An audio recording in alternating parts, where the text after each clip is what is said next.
तो इससे पहले क्वेश्चन था, इससे पहले वाला जो क्वेश्चन जो हम लोग सुबह कर रहे थे उसमें हम लोगों ने कहाँ तक देख लिया था?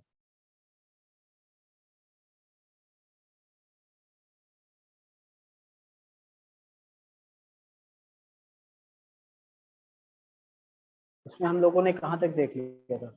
हम लोगों ने देख लिया था कि डेल्टा ई से, डेल्टा ई की वैल्यू जब हम लोगों ने फाइंड आउट कर ली थी, उससे हम हमें मोमेंट ऑफ इनर्शिया निकालना था फ्लाईव्हील का। तो ओमेगा हमें पहले से गिवन दे रखा था क्वेश्चन में, ठीक है। सी एस की वैल्यू हमें दे रखी थी 1% ऑफ मीन स्पीड, वो भी हमने निकाल लिया था। सी एस की वैल्यू कितनी थी? 0.01, ठीक है। तो उसके बाद यहाँ से हम क्या कर सकते थे, हम आराम से डेल्टा ई की वैल्यू इंटीग्रेशन से, इस इंटीग्रेशन वाले फॉर्मूले से निकाल के, ठीक है, हम डायरेक्ट उस इक्वेशन में रख देते, ठीक है, और वहां से हमारा आई की वैल्यू डायरेक्ट पता चल जाती, ठीक है। और उसी तरीके से अगर कोई ऐसा क्वेश्चन दिया हो जिसमें कि फंक्शन तुम्हारा जो जैसे इस क्वेश्चन में क्या दे रखा था, हमारा जो मीन टॉर्क है, मीन टॉर्क, अगर मान लो किसी क्वेश्चन में ये दे रखा हो कि हमारा मीन टॉर्क भी है वो साइन थीटा या कॉस थीटा का कोई फंक्शन हो, जो जैसा कि उस बुक के अगले वाले क्वेश्चन में था, ठीक है। मान लो 20,000 plus 5,700 sine theta, sign to theta के फॉर्म में दिया है, ठीक है। तो इस केस में भी हम वही सेम सिचुएशन ही अप्लाई करेंगे। यहाँ पे भी हम T mean equal to T को इक्वेट करेंगे, ठीक है। जब इन दोनों इक्वेशन को इक्वेट करोगे तो यहाँ से हमें थीटा वन और थीटा टू निकल जाएगा, ठीक है। यहाँ से कुछ थीटा वन और थीटा टू निकल जाएगा। बस एक चीज इसमें हमें ध्यान रखनी होगी कि हमें जो डायग्राम बनाना आना चाहिए, जैसे इस फंक्शन का डायग्राम कैसे जैसे इस फंक्शन को, जैसा ये चीज हम लोग 11th-12th क्लास में जब हम फंक्शन पढ़ते हैं, मैथ्स में फंक्शन पढ़ते हैं, तो उसमें हमें ये बताया जाता है कि किसी भी कर्व को हम कैसे ड्रॉ करते हैं। तो ये तुम्हें आना चाहिए। अगर ये तुम्हें आएगा तभी तुम कर सकते हो, तभी तुम्हारा एग्जैक्ट एक तरह से कह लो कि अप्रोक्सीमेट फिगर बना लोगे, जिसके वो वहां से हमें थीटा वन और थीटा टू की वैल्यू फाइंड आउट पता चल जाएगी। और उसके बाद उसी एंगल के बीच में, इन्हीं दोनों एंगल के बीच में तुम्हें क्या करना होगा, वर्क निकालने के लिए, एनर्जी डेल्टा ई निकालने के लिए, उस केस में उस फिगर से तुम्हें ये पता चल जाएगा कि कहाँ पे तुम्हारा डेल्टा ई आएगा। और उस डेल्टा ई को निकालने के लिए तुम फिर वही T minus T mean D theta, theta one से थीटा टू, ठीक। ये जब तुम निकालोगे तो यहाँ से तुम्हारा डेल्टा ई निकल जाएगा, और डेल्टा ई को आई ओमेगा स्क्वायर सी ए से जब इक्वेट करोगे तो यहाँ से तुम्हें बाकी सारी वैल्यूज भी पता चल जाएगी। इसमें एक और फॉर्मूला होता है ना, पाई बाई 900 ऐसे करके, एम के स्क्वायर वगैरह मास के फॉर्म में, radius of gyration C S into C S के फॉर्म में, ठीक है। तो वहां से तुम्हारा मास और रेडियस ऑफ गायरेक्शन और सी एस, ये सारी चीजें वहां से निकल जाएंगी, ठीक है। ये हमारा ये फ्लाईव्हील का क्वेश्चन था, फ्लाईव्हील का पार्ट था, ठीक है। और कौन सा क्वेश्चन था जो नहीं हो पा रहा था? तो इस तरीके से हम क्या करेंगे, फ्लाईव्हील के क्वेश्चन को सॉल्व कर लेंगे, ठीक है। और इसमें पावर, जैसे बेसिकली इसमें क्या है कि तुम्हारा उसमें नहीं आएगा, मतलब objective, since objective type question आने वाले हैं, ठीक है। तो ये चांसेस बहुत कम है कि ऐसे क्वेश्चन आएंगे तुम, ठीक है। ज्यादातर वैसे ही क्वेश्चन आएंगे जो ऑब्जेक्टिवली सॉल्व हो जाए आसानी से, जिसमें ज्यादा कैलकुलेशन या कह लो डायग्राम वगैरह बनाने की जरूरत ना पड़े, ठीक है। तो फ्लाईव्हील और बैलेंसिंग में भी यही दिक्कत है। बैलेंसिंग में भी तुम्हारा ज्यादा टिपिकल क्वेश्चन नहीं आएगा, आसान क्वेश्चन आएंगे, सिंपल क्वेश्चन आएंगे। बस तुम्हें डायग्राम और बाकी सारी चीजें पता होनी चाहिए कैसे वर्क करता है, ठीक है।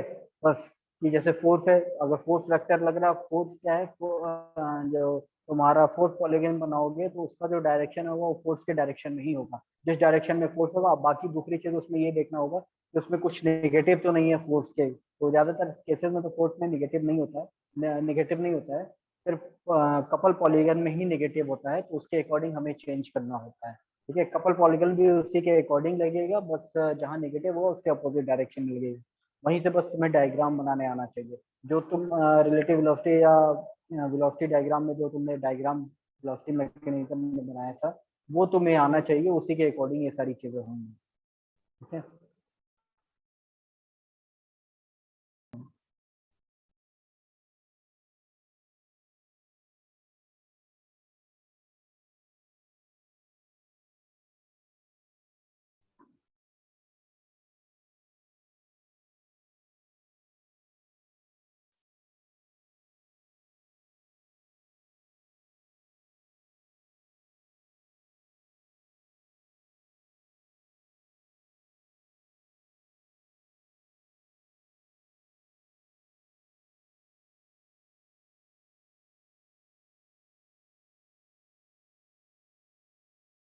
ठीक है, जैसे कि सिंगल शू ब्रेक है। ठीक है, अभी तक हम लोगों ने ब्रेक में भी क्या क्या पढ़ लिया था?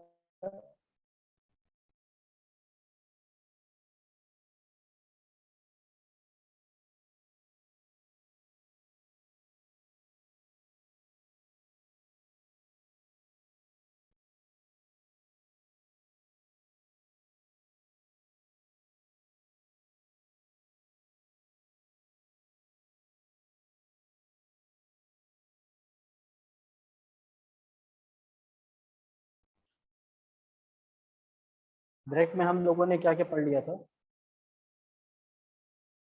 कि डिफरेंट तरीके के ब्रेक के बारे में हम लोगों ने पढ़ लिया, कैसे क्लासिफिकेशन है। ठीक है, अब हमें सबसे पहला जो हमें पढ़ना है, हमें बेसिकली मैकेनिकल ब्रेक के बारे में पढ़ना है। ठीक है, तो हमारा सबसे पहला है सिंगल ब्लॉक और शू ब्रेक। सिंगल और शू ब्रेक, सिंगल ब्लॉक और शू ब्रेक। ठीक है, और सिंगल ब्लॉक और शू ब्रेक इज, जैसा कि यहाँ पे देखो, सिंगल ब्लॉक का कहने का मतलब क्या है कि सिर्फ एक ब्लॉक होता है इस वजह से। ठीक है, शू ब्रेक की तरह एक्ट करता है। It consist of a block और a shoe which is pressed against the revolving brake wheel drum. ये तुम्हारा जो ब्रेक व्हील ड्रम है,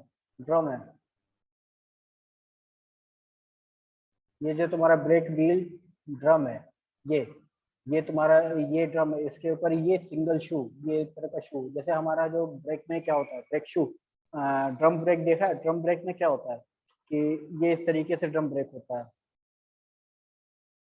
ये तुम्हारा जो जहाँ पे सारे तिल्लियाँ वगैरह कनेक्टेड होते हैं, और उसी पे ऐसे करके ड्रम ब्रेक आके ऐसे ऐसे कनेक्ट ऐसे लगा होता है। ठीक है, सर्कुलर फॉर्म में, हार्ड डिस्क के फॉर्म में।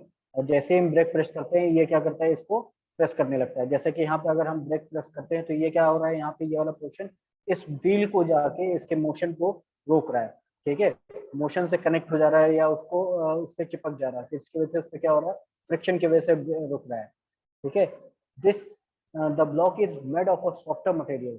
ठीक है, the block is made of a softer material than the rim of the wheel. ठीक है, this type of a brake is commonly used on railway trains and tram cars. The friction between the block and the wheel causes a tangential braking force to act on the wheel, which retard the rotation of the wheel, and the block is pressed against the wheel by a force applied to one end of a lever, to which block is rigidly to which block is rigidly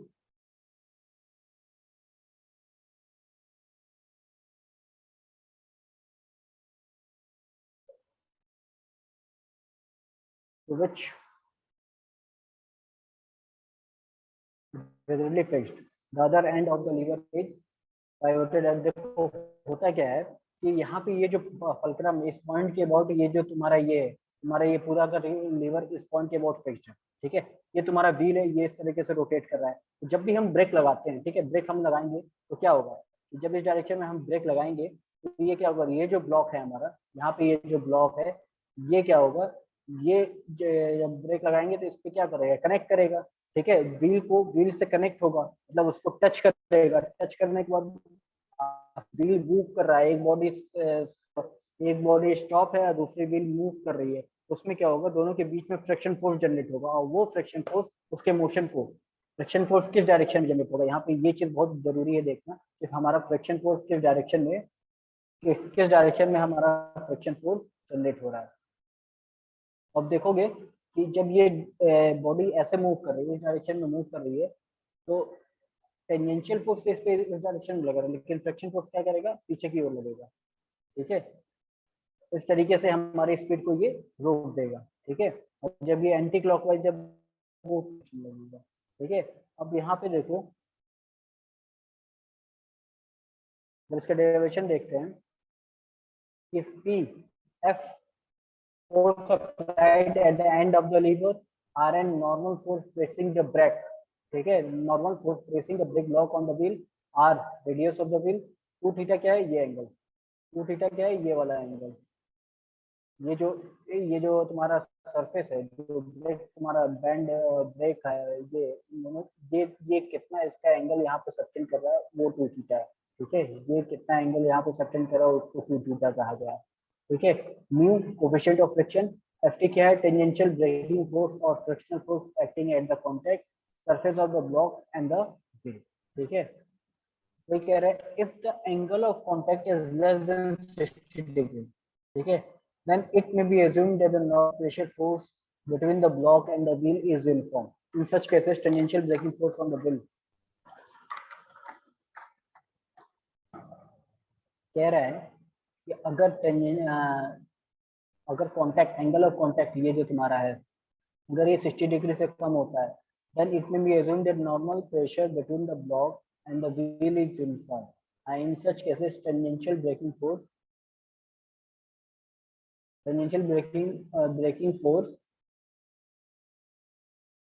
on the wheel, ये तुम्हारा tangential breaking force है mu into are.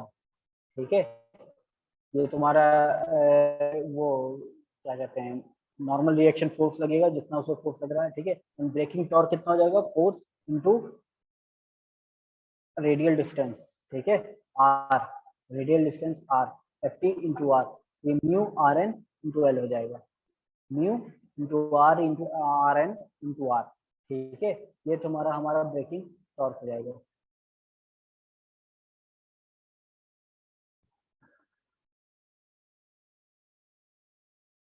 यहाँ तक किसी को दिक्कत?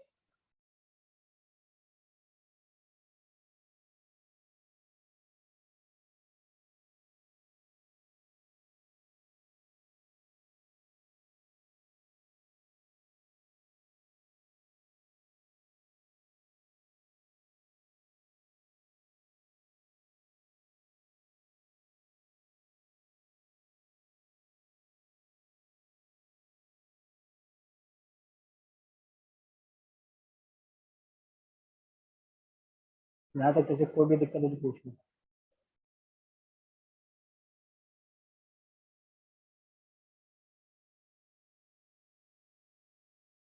ठीक है, तो यहाँ पे क्या होगा? ठीक है, तो ये हमारे ये सारी चीजें समझ में आ गई कैसे कैसे फोर्सेस एक्ट कर रहे हैं, क्या एंगल थीटा है। ठीक है, उसके बाद ठीक है अब हमें ना है, अब हम इसके कैलकुलेशन पे ध्यान देना है। ठीक है, कैसे इसे इसका टीबी और जो टॉर्क है, टॉर्क वगैरह वैल्यू कैसे निकल रही है ये हमें निकालना है। तो सबसे पहले हमारा जो केस 1 है, when the line of action of tangential brake F passes through the fulcrum. ठीक है, ये लाइन ऑफ एक्शन ऑफ, जैसे मैं फिगर बना रहा हूँ यहाँ पे,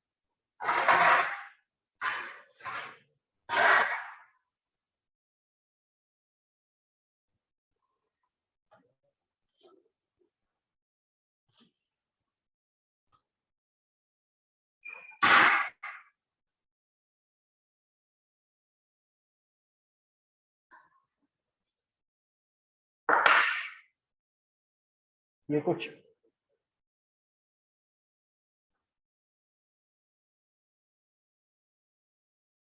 ये फुलक्रम है। ठीक है,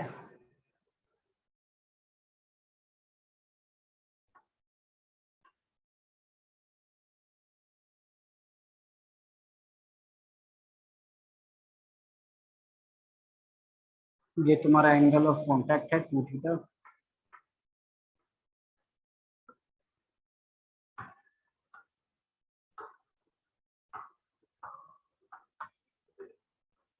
हमारा व्हील इस डायरेक्शन में मूव कर रहा है, ये तुम्हारा शू है, शू ब्रेक। ठीक है, ठीक है, और हमारा जो फोर्स लग रहा है P।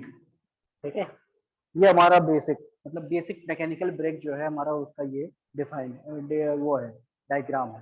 ठीक है, अब सबसे पहला केस ये है, अब देखो,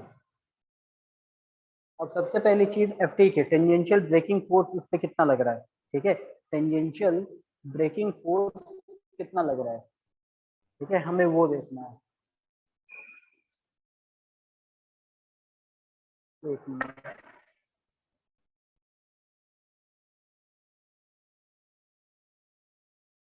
ठीक है, अब तुम यही देखोगे ये व्हील ऐसे मूव कर रहा है। अब जब हम इस पे प्रेशर लगाएंगे तो उस पे एक फ्रिक्शन फोर्स इस डायरेक्शन में ठीक है, इसको टेंजेंशियल ब्रेकिंग फोर्स मान लो, और एक इस पे व्हील पे इस डायरेक्शन लगेगा, और इस पे जो है ये जो तुम्हारा बैंड है, बैंड ब्रेक है या शू ब्रेक है, इस पे क्या लगेगा, इस डायरेक्शन में लगेगा। ठीक है, अब पहला हमारा सिचुएशन ये है कि ये जो इसका जो लाइन ऑफ एक्शन है और इसका ये पॉइंट ऑफ कॉन्टेक्ट, फुलक्रम का जो पाइवट पॉइंट है, अगर वो दोनों के दोनों सेम है, अगर वो दोनों के दोनों सेम लाइन में है, when the line of action of when the line of action of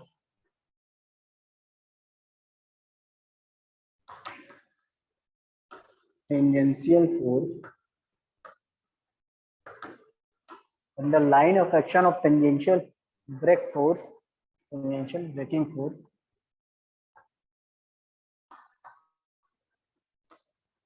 tangential braking force passes through fulcrum of lever.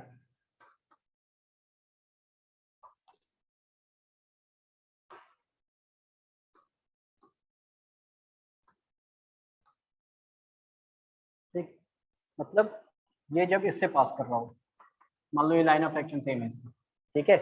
अब यहाँ पे हम क्या करेंगे, इनका मोमेंट ऑफ मोमेंट निकालेंगे, किसके अबाउट, ओ के अबाउट। अब हम क्या करेंगे, इस बॉडी पे जितने भी फोर्सेस लग रहे हैं उनका मोमेंट निकालेंगे अबाउट ओ, पॉइंट ओ, ये तुम्हारा पॉइंट ओ है, ठीक है, ये तुम्हारा पॉइंट ओ है,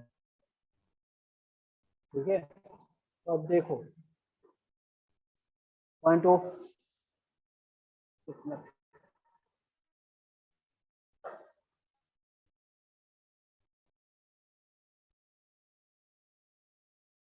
और भी कुछ चीजें हैं, यहाँ से ये डिस्टेंस x है और यहाँ से ये डिस्टेंस l है, ठीक है, और यहाँ पे आर एन लग रहा है, आर एन नॉर्मल फोर्स है, ठीक है, आर एन नॉर्मल फोर्स है। अब इस पॉइंट के अबाउट हमारे पास कौन कौन से फोर्सेस है, एक तो आर एन है, एक एफ टी है, एक पी है, ठीक है, ये तीन तीन फोर्सेस हैं जो हमारे पूरे सिस्टम पे एक्ट कर रही हैं। अब हमें इनका निकालना है पॉइंट ओ के अबाउट। तो एक चीज देखोगे, आर एन क्या है, इस डायरेक्शन में मूव कर रहा है, एफ टी क्या है, इसको इस डायरेक्शन में मूव कर रहा है, ये दोनों अपोजिट डायरेक्शन में, और पी भी है, पी और एफ टी एक डायरेक्शन में मूव कर रहा है, ठीक है। तो जब हम इनका एक दूसरे के पॉइंट ओ के अबाउट जब मूवमेंट निकालेंगे तो क्या फॉर्मूला, क्या इक्वेशन बनेगा, आर एन, आर एन, और यहाँ से इसकी डिस्टेंस फुलक्रम से कितनी है, into x minus F T, ठीक। अब देखोगे एफ टी क्या है, एफ टी का, ठीक है, एफ टी का लाइन ऑफ एक्शन और इसके इसके जिस पॉइंट के अबाउट हमें मूवमेंट निकाला, दोनों के दोनों सेम लाइन में है, ठीक है, तो वो क्या हो जाएगा, एफ टी जीरो हो जाएगा, ठीक, माइनस टी इंटू, यहाँ से इसका डिस्टेंस कितना है, एल इक्वल टू जीरो, या ये कह लो आर एन इंटू एक्स बराबर पी एल, ठीक, ये हमारा निकल गया। तो यहाँ से हमें क्या मिला, हमें ये क्या मिल गया, आर एन की वैल्यू निकल गई, P L upon x normal force. जब हमें नॉर्मल फोर्स निकल गई तो हम यहाँ से एफ टी निकाल सकते हैं, म्यू इंटू आर एन था ना, equal to mu into P L into X, हमारा यहाँ से एफ टी निकल गया। एफ टी क्या है हमारा, ब्रेकिंग टॉर्क,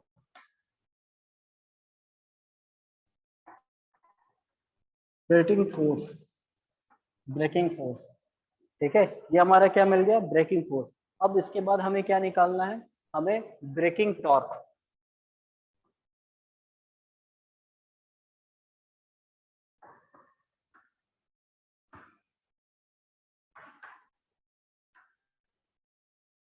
अब हमें क्या निकालना है, ब्रेकिंग टॉर्क क्या था, mu into R N into कितनी रेडियस थी, आर यहाँ पे क्या होगा, आर क्या है यहाँ पे, तो बताओ,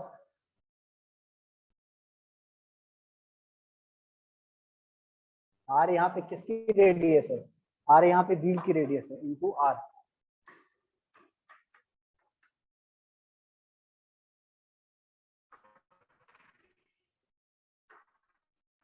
ठीक है।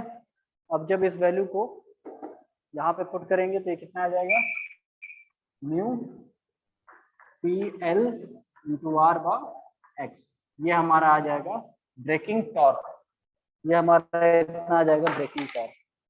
ठीक है, पहले वाले केस में जब हमारा फलक्रम, जब हमारा ये कब का केस है, जब हमारा फलक्रम जो है, फलक्रम का जो पॉइंट है वो सेम, अरे टेंजेंशियल फोर्स का जो लाइन ऑफ एक्शन है वो फलक्रम होते हुए जा रहा है उस केस में। ठीक है, तो ये हमारा पहला केस है। सेकंड केस की बात करते हैं। सेकंड केस में क्या है, सेकंड केस क्या है कि when line of action tangential force passes through a distance a below the fulcrum, ठीक है, passes through a distance a below the fulcrum and the brake will rotate clockwise। ठीक है, अब जैसे पहले केस में क्या था कि हमारे से होते हुए गुजर रही थी। ठीक है, अब सेकंड केस में क्या है कि हमारा लाइन ऑफ एक्शन जो है वो फलक्रम के जो पायलट पॉइंट है उससे नीचे होके नीचे गुजर रहा है बाई ए डिस्टेंस से।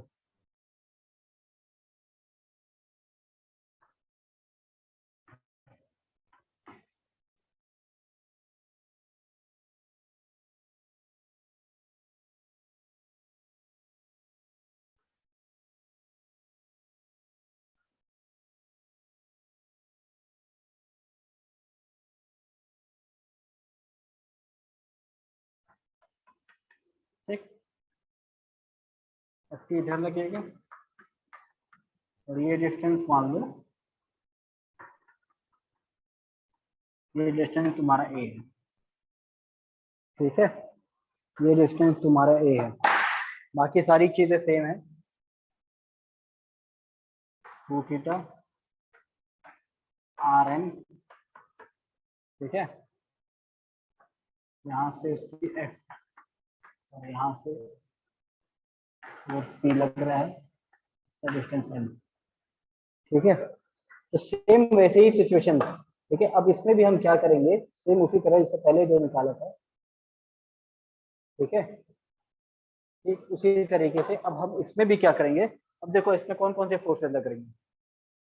ठीक है, एक तो आर एन लग रहा है, आर एन क्या करेगा, उसे एंटी क्लॉकवाइज डायरेक्शन में मूव कराएगा। एफ टी देखो, इससे पहले वाले केस में एफ टी जो है इस पॉइंट के अबाउट हमें निकालना है, तो एफ टी का लाइन ऑफ एक्शन इसके थ्रू होके जा रहा है, लेकिन अब ये डिस्टेंस है। ठीक है, तो एफ टी इस डायरेक्शन में मूव करेगा तो वो भी एंटी क्लॉकवाइज डायरेक्शन में, और जो ये हमारा पी है वो क्लॉकवाइज डायरेक्शन में मूव करेगा। तो फिर हम इस taking movement about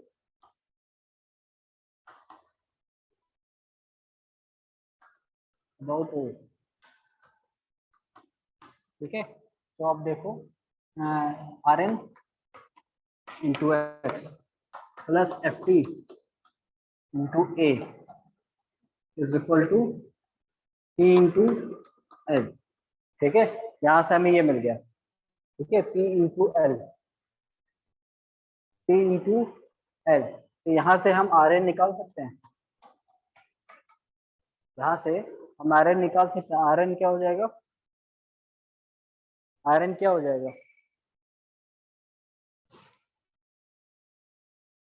P L minus R N की वैल्यू निकालनी है ना।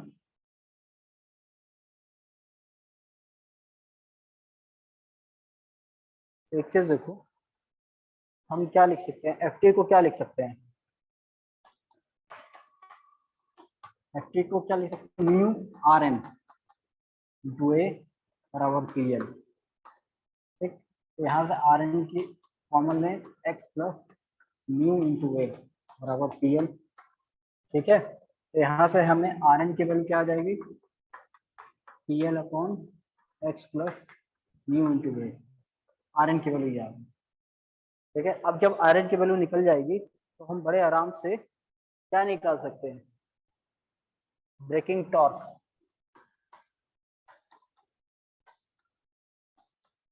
Into R, radius of ring, तो mu P L upon X plus mu A into R, ये हमारा ब्रेकिंग टॉर्क आ जाएगा। ठीक है, ये हमारा ब्रेकिंग टॉर्क आ जाएगा।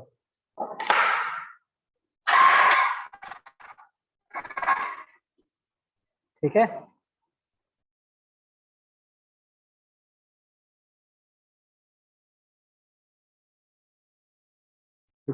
है, ये तो वो कंडीशन है कि जब हमारा जो दूसरा किससे दूसरा कंडीशन बनेगा जिसमें हमारा मूव कर रहा है।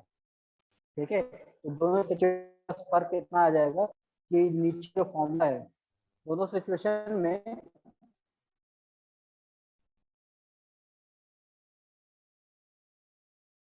बस जब एंटी क्लॉकवाइज होगा तो ये जो x माइनस है, x प्लस और माइनस, क्लॉकवाइज में प्लस आ जाएगा और एंटी क्लॉकवाइज में नेगेटिव आ जाएगा, और कोई फर्क और कोई चेंजेस नहीं आएंगे। बस उसमें मोमेंट देखना है, मोमेंट कैसे चल रहा है। ठीक है, मोमेंट कैसे लेना है बस देखना है, और कुछ नहीं है इसमें देखना है। ठीक है।